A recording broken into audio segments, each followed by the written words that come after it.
নমস্কাৰ, আজি হৈছে 9 নৱেম্বৰ 2025। আগবঢ়াইছোঁ আজিৰ দিনটোৰ কেইবাটাও গুৰুত্বপূৰ্ণ খবৰ। এই মুহূৰ্তত আগবঢ়াইছোঁ আজিৰ দিনৰ কেইবাটাও বিশেষ ডাঙৰ খবৰ। এই মুহূৰ্তত জনাইছোঁ আজিৰ দিনৰ প্ৰথমটো ডাঙৰ খবৰ। বিহাৰত বিজেপিৰ বিপৰ্যয়। প্ৰথম পৰ্যায়ৰ ভোট গণনাত পিছ পৰিল এতিয়া বিজেপিয়ে। পৰিৱৰ্তনৰ স্বাৰ্থত ভোট দিলে বিহাৰৰ জনতাই। প্ৰধানমন্ত্ৰী, গৃহমন্ত্ৰী প্ৰচাৰত কোনো কামতেই নাহিল। প্ৰথম পৰ্যায়ৰ গৰিষ্ঠ সংখ্যক সমষ্টিতে ইণ্ডিয়া মৰ্চাৰ উত্থান। এই মুহূৰ্তত জনাইছোঁ আজিৰ দিনত দ্বিতীয়টো ডাঙৰ খবৰ। মাজত মাত্ৰ আৰু এটা দিন লাখ লাখ মহিলাৰ একাউণ্টত সোমাব ধন নাপালে আপুনি ক'ত অভিযোগ কৰিব? আপুনি কৰিব পাৰিব অভিযোগ 10 নৱেম্বৰৰ ভিতৰত। অৰুণোদয় আৰু পেঞ্চনৰ দিন।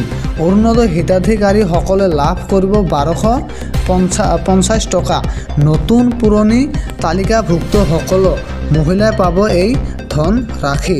ধন নোপোৱাসকলৰ বাবে চৰকাৰে মুকলি কৰিছে হেল্প ডেস্ক আৰু ফোন নম্বৰ। ফোন কৰি আপুনি অভিযোগ দিয়ক।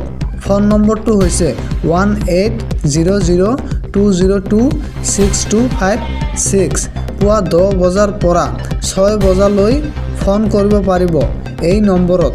ৰাজ্যৰ বিত্ত বিভাগে মুকলি কৰিছে এই হেল্পলাইন নম্বৰ। বিধৱা পেঞ্চন, বৃদ্ধ পেঞ্চন আৰু দিব্যাংগ পেঞ্চনৰ হিতাধিকাৰীয়েও পাব এই ধন।